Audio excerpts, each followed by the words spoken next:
আসমান আল্লাহ বানাইছেন কুন ফায়াকুন বইলা, ফেরেশতা আল্লাহ বানাইছেন কুন ফায়াকুন বইলা, জমিন আল্লাহ বানাইছেন কুন ফায়াকুন বইলা। কিন্তু আমারে আপনারে আল্লাহ পাক কুন ফায়াকুন বইলা বানায় নাই। আমাকে আপনাকে যখন আল্লাহ বানাইছে, খালাকতু বিয়াদাইয়া, আল্লাহ বলে আমি আমার নিজের হাত দিয়া বান্দা বান্দিরে বানাইছি।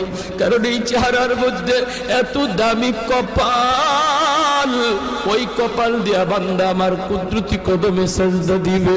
এই কপালটার এত দাম। এই কপাল কুন ফায়াকুন বললে হয় না, এই কপাল ফেরেশতাদের হাতে বানাইলেও হয় না, আমি আল্লাহ নিজের হাতে বানাইছি। আল্লাহ পাক কই আমি আল্লাহ দেখি জমিনে কেমন অন্যায় হয়, অত্যাচার কেমন জুলুম হয়, জমিনে কেমন অন্যায় হয়, অত্যাচার হয়, কেমন